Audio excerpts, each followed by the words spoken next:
The 8th and final episode of The Mandalorian was finally released, and unfortunately it was super disappointing considering how much promise the show had starting off. The biggest reason for this was the fact that the last half of the season didn't drive the story forward in any meaningful way. To put it bluntly, the Mandalorian character simply isn't interesting enough to carry the show on his own. Only the budding father-son relationship between him and Baby Yoda was enough to drive the story forward.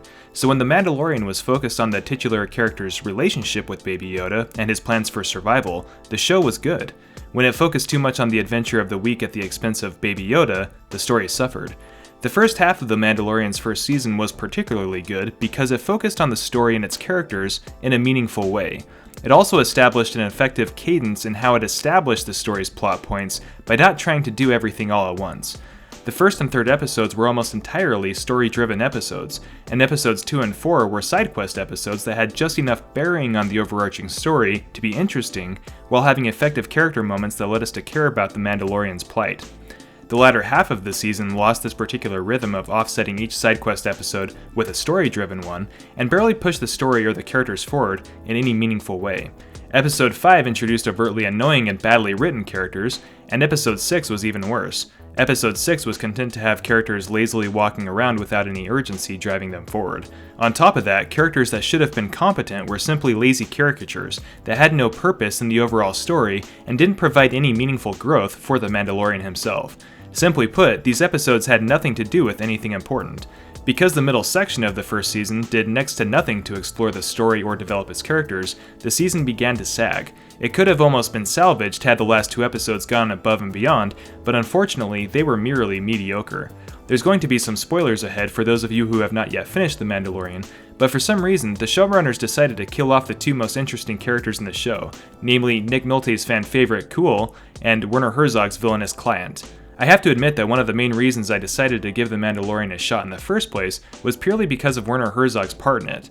Ever since I saw the first Jack Reacher, I've been a huge fan of Herzog, especially in villainous roles, and his contribution to The Mandalorian was excellent in every regard. To put it in perspective, the final episode should have been chock full of character revelations and story-driven plot points, but what did we get instead? The first part of the last episode focused on 2 speeder-riding stormtroopers that spent their screen time making stormtrooper jokes, of all things. While their scene was hilarious and it deserves a video series of its own in its own right, it was wholly out of place in the Mandalorian universe, and it merely used up valuable time that should have been spent on fleshing out the story. While there were some good moments in the final 2 episodes, not a lot happened in terms of the plot, which was a huge letdown. A new baddie showed up who subsequently offed Herzog's character, and he had a fun fight scene with a TIE fighter at the end, but we didn't learn anything interesting about him. And worse, we didn't learn anything memorable about the Mandalorian or Baby Yoda with the introduction of this new character.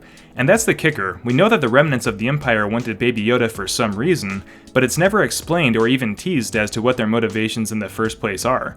I'm sure this was done on purpose to get people to tune into Season 2, but that doesn't make a good storytelling. In fact, it's pretty much a letdown and comes across as lazy writing to bring up story questions without answering any of them. I went from thinking that The Mandalorian might be one of the best TV shows around to merely shrugging it off in the end. Sure, I'll watch Season 2 when it comes out, but any sense of excitement for the show is gone for me. It will merely be a show that I'll watch instead of something that I actively look forward to. While The Mandalorian has been the year's most popular TV show, I've been far more impressed with the likes of the second season of Lost in Space.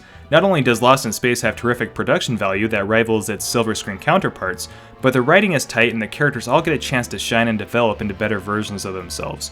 If only The Mandalorian would have been able to maintain such consistency. Having said that, it goes without saying that The Mandalorian is far more entertaining than the Star Wars movies that we've gotten recently. But what are your thoughts? Did you like The Mandalorian? Did it not live up to your expectations? Let me know in the comments below and subscribe and like, and we'll catch you next time. No. Teddy's got to go to Happydale now, at once.